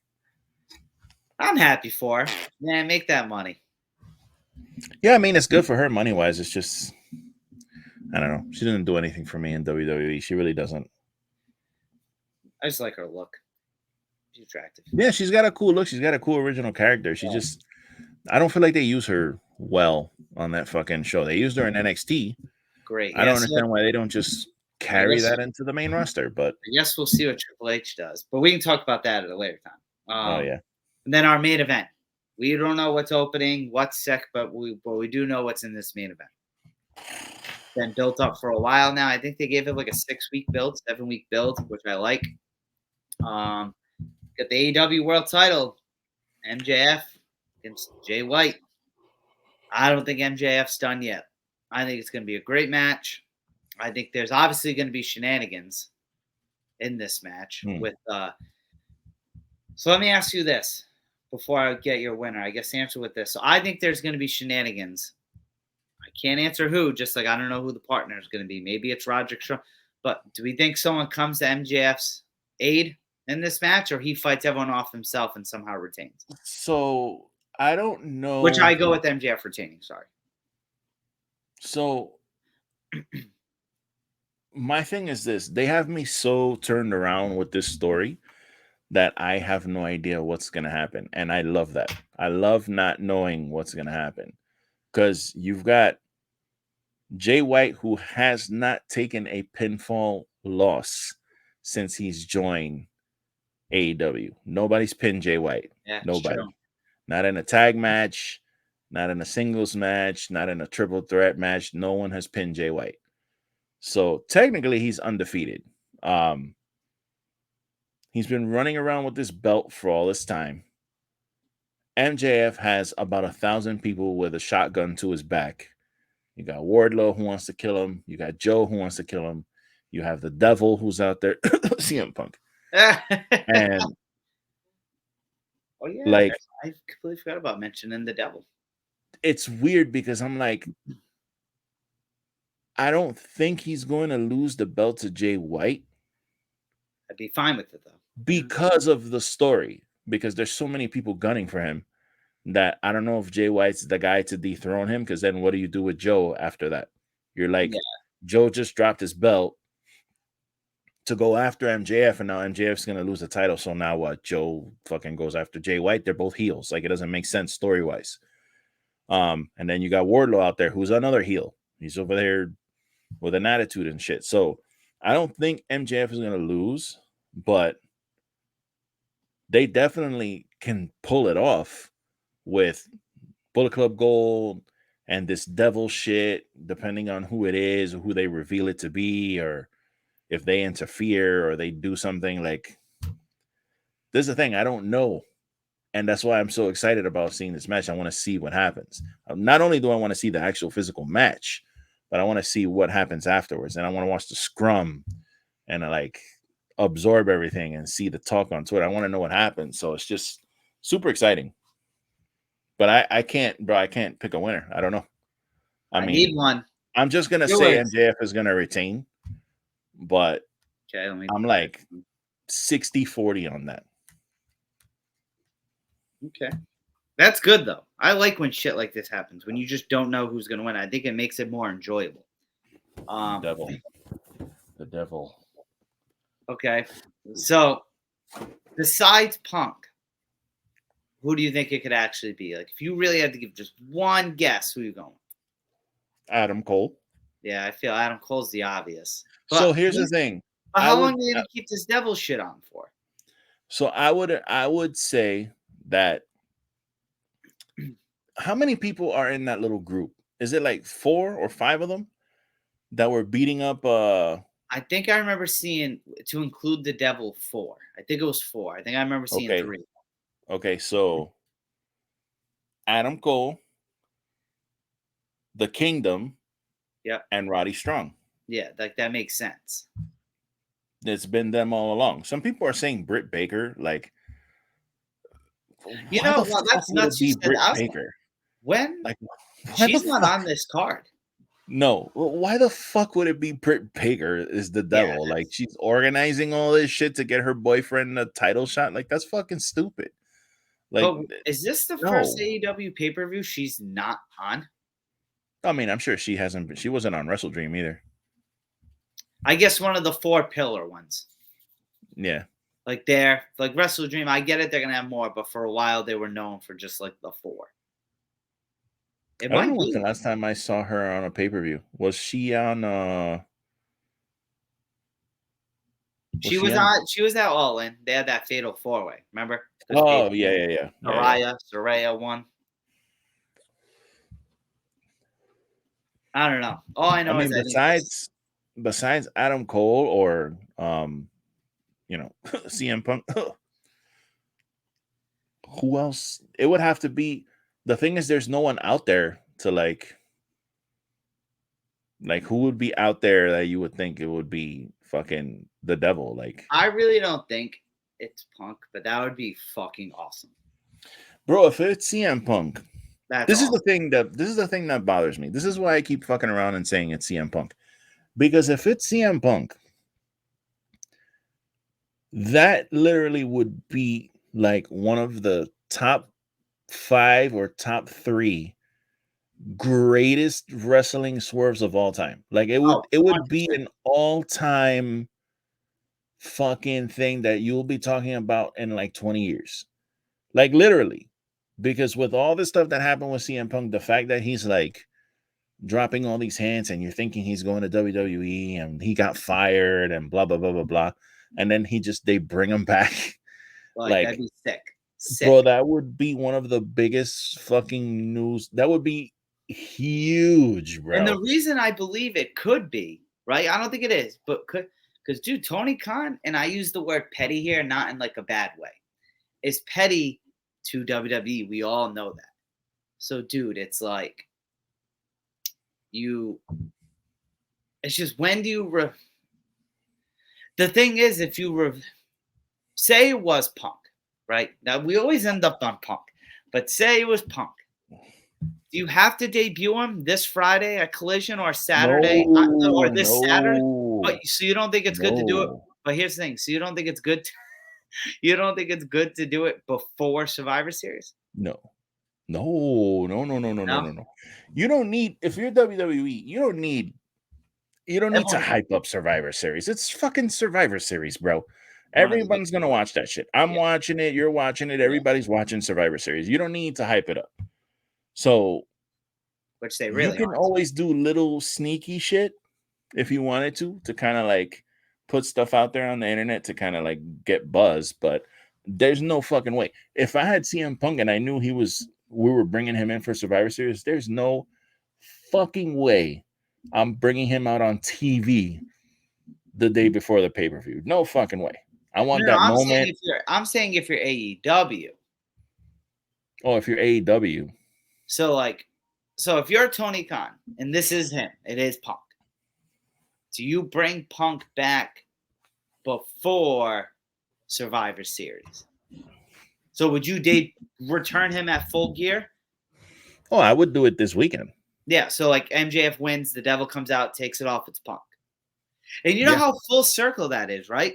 Or well, no, you can't. You don't want to. It's Well, we know this is full you don't circle want because to. MJF You don't came want to back as the cost him the Devil and belt. won the match to win a title shot. Yeah, that's the thing. You don't want to. You don't want to. As CM Punk, why would you want to cost MJF the title? Like you want to take I think it off MJF of him. wins You know what I and mean? the Devil comes out and then takes the mask off and it's Punk. Oh man! Oh my god! Oh my god! Because like I said to you off air, I don't think Punk's coming back to WWE. I don't think he is. Yeah. I don't think so. I mean, if anything, I think if he comes back, he's coming back to WWE. I'm pretty sure he's gonna come back to WWE. I'm just armchair, wishful thinking. Armchair quarterback. It would be so much better if he was in AEW, because that's where he belongs. If he comes back to WWE, cool. I'll pop, see where it goes, but because he's gonna be like, come on, bro. WWE is still PG. There's certain things you can't do. You can't bleed. You can't he's gonna be like restrained. He's gonna be fucking doing Miz TV segments and Grayson Waller effects and get the fuck out of here. He's wrestled everyone there. The only intriguing storyline he could do is Rome, to be honest. Yeah, I don't want to see him fucking doing talk shows and like it's Miz TV. Well, Punk. So listen, we'll see where it goes. But anyway, a lot of people think it could also be Jack Perry. Bro, get the fuck out of here. That's one of the worst ideas I've ever heard. Why? What in what have world? You seen people saying it though? Oh yeah, I've seen it. Oh, okay. But come on, man.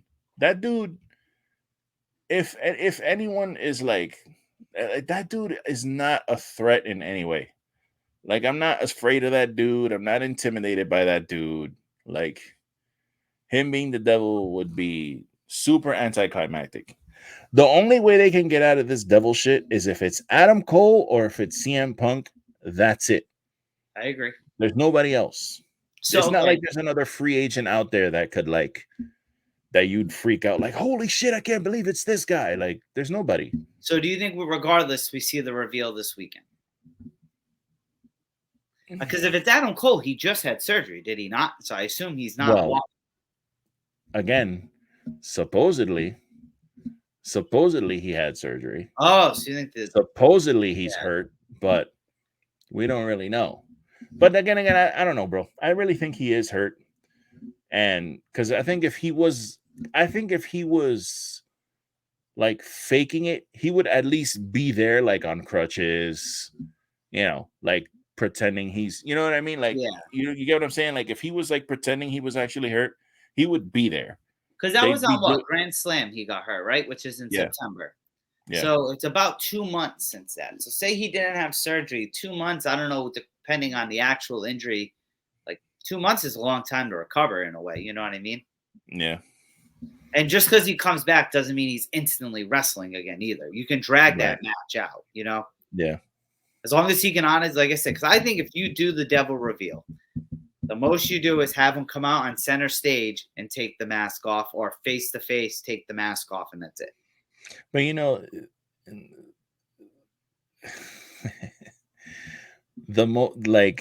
the most heart-wrenching thing that I can imagine is if whatever pay-per-view's over, these 4 hooded people get into the ring, one of them has a devil mask on or whatever, or they're all wearing different type of devil mask. I don't fucking know. And one takes it off and it's Matt Taven. Then the other one takes it off and it's fucking whatever the fuck the other guy's name is from Maria Kanellis's husband. Oh, Mike. Yeah, Mike Kanellis. Sorry. Then he takes it off and it's Mike Bennett. And then the other one takes it off and it's Roddy. And then the other one steps into the middle and he slowly goes for the mask. And can you imagine like MJF like crying and just looking at him like no, please don't be Adam Cole, like on some don't be Adam Cole type shit. Yeah. You know how fucking heartbreaking that would be? Like to see him going, no, don't do this. Please don't. And then he takes the mask off and it's fucking Adam Cole. Adam Cole in full heel, evil fucking Adam Cole. Not, sorry, I'm doing this. No. He has to be an evil fucking mastermind. The signs are more pointing towards Adam Cole because remember they had the backroom locker room segment where the mask was hanging up there. Yep. And but here's he has the thing, to be like he has to be evil mastermind, bro. I think it would be so dope if somehow it was CM Punk. I'm with you on that. But between like the press release and all this other stuff, like that's why I said it'd be a massive swerve. I don't know. I'll admit this devil thing, it's not getting as much attention as what I'm about to reference it to. But would you say in a weird way it's kind of up there with Cody? Like, is he actually leaving AEW to go to WWE kind of thing? Like, because remember a lot of people thought it was work. Nah, the Cody thing was much bigger. I'll say that. Yeah, no, I agree. There's not a lot of. It kind of has that aspect to it. Yeah, it has like that aura about it, But definitely the Cody thing was. We were bugging that whole fucking weekend with that Cody shit. Like, we were like, yo, it's like that shit was. That's what I'm talking about. That's the type of shit you have to take advantage of shit like that. That's why Tony Khan should be like throwing money at the Young Bucks and Kenny and CM Punk to sit them down somewhere in secrecy and be like, listen, let's get all this shit done. Let's get this shit settled. You can no longer do this. We can't be doing this, shake on it, but really fucking shake on it. And let's get this done and let's do business. Cause like we have the chance to do something super special here that's never been done. Like that should be appealing to all of them. Yeah. It really should. But But regardless, I think we can wrap it from here. I'm excited for this weekend. I just think it's going to be a great show. Bro, Friday we got SmackDown going head to head with fucking Collision. Yeah. It's not. I don't think either one of them are going to make it a big deal though, because it's in a couple of days. It's Monday, bro. We'll see. Yeah, we'll see.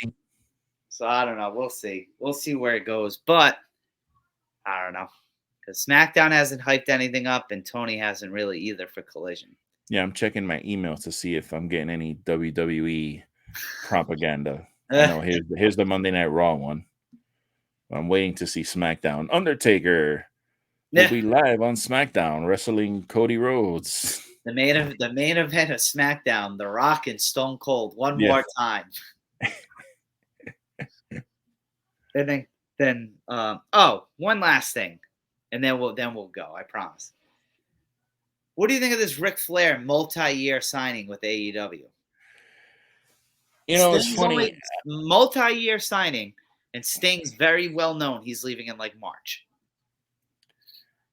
I don't get like why.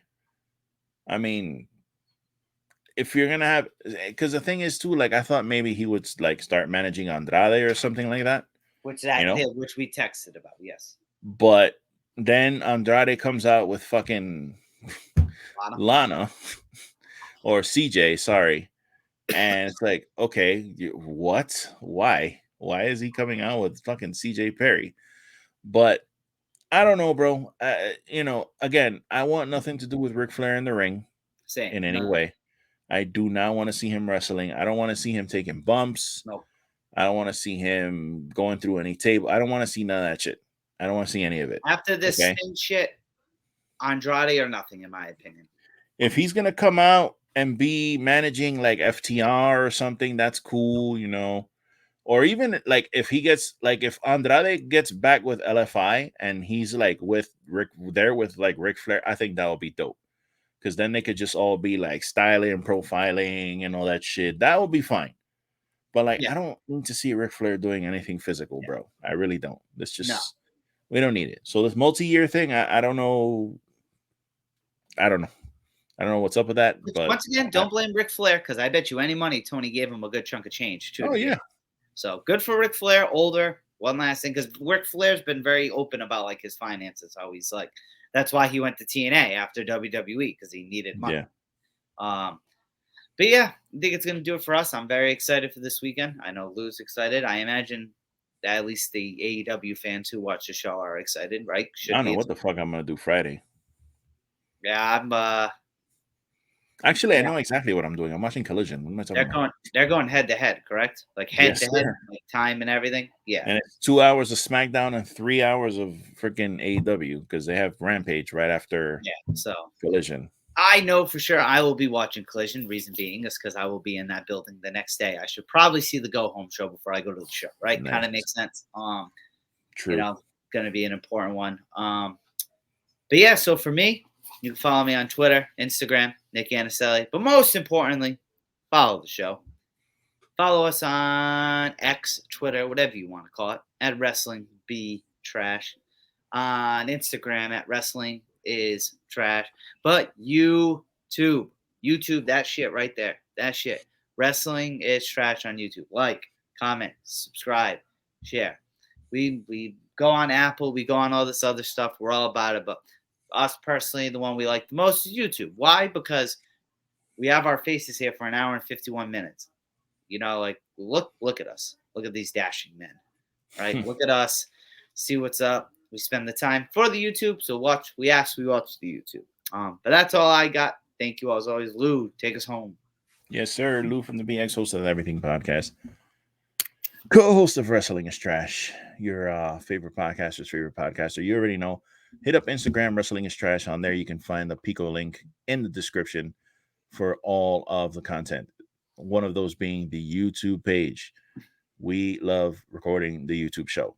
We would really appreciate you guys if you followed us on there, spread the word. If you enjoy this show, click share, send it to your friends, post it on Twitter, see what happens. Hey, we appreciate it either way. Drop a comment. Let us know what you think of the show. Let us know what you think your picks are for the AEW Full Gear show. All that good stuff, man. We're here. We thank you guys very much for joining us on another episode of this show. And that's it, man. Enjoy wrestling, my friends. Until next time. Peace.